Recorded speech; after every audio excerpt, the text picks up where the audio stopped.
she has gone to some singles groups activities, and they're typically 95% women and 5% men. And remember, our ratios, women to men, is much higher in Charlotte than the national average. We're about 5 women to every single man. But I run a meetup that has over 500 people in it, and there are a lot of men in it. Do they show up?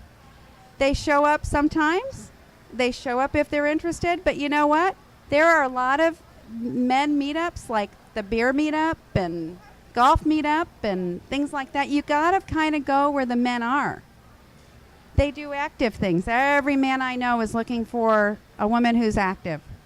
Hiking, kayaking, jumping out of airplanes, scuba diving, look for some of those active-based interest groups, and, you may have better luck. That's where most of the men are. Sometimes they're going to be at the singles things, but if there's something really interesting to them, or they look at the list of people that are coming and they see some people that they're interested in. Do you guys know that there are also some Facebook groups that are singles groups? Okay? And so there is a group that, and it's a funny name, but it's a great group of people that do get together in person. Because Facebook, as you know, is online normally. And it's called, if you just go to the search box and put in, hotties. HOTTIES. I think it's the social hotties or the single hotties. They are actually a single group of a lot of really great people. And they get together often, like weekly and more. And they do a lot of active things. They just did zip lining. And, they do a lot of things. So, that's another idea, is use the social media. Put something out on Facebook and say, where do you guys go? Where are all the single people? And let them answer. Okay. So I'm trying to give suggestions if I can. What else? What other questions? Dating and relationships. Okay, Gina. I think something that could be addressed is for men and women who have been in long-term marriages and are transitioning in life and are perhaps nervous or shy about getting back into the dating world, and online dating is not appealing to them at all. I know that I've heard that you offer terrific matchmaking services wherein Cheryl can sort of streamline and help that new shy person that is trying a new chapter in their life move forward.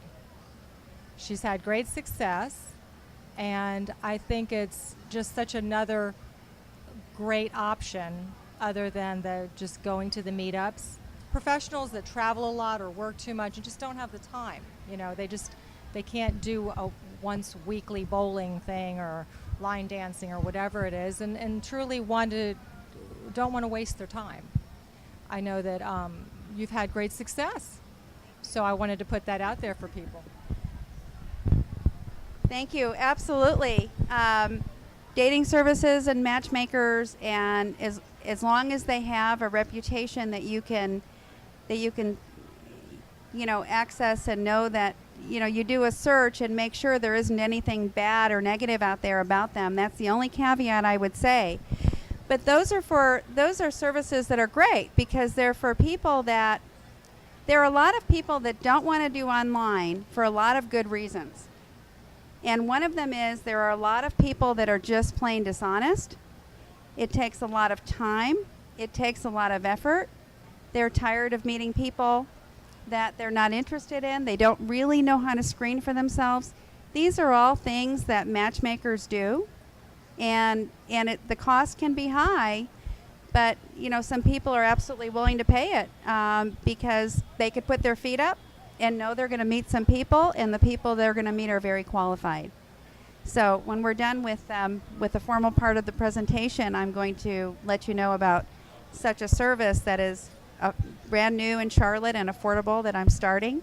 And I wanted to provide options. I really, as a relationship coach, I love to coach. That's where my passion is, which is helping people get ready for long-term relationships, people that are in transition, that all of a sudden we're 40 and over, and or sometimes younger, and we say, okay, what do I want now? Why didn't that work? Who am I now? Maybe the kids are grown. You know, lots of different things. We get a chance to do life over.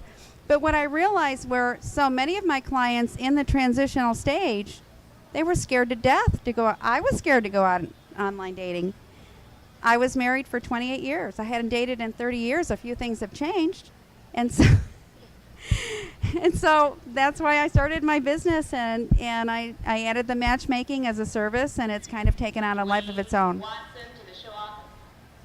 People want options, and that's what it's about.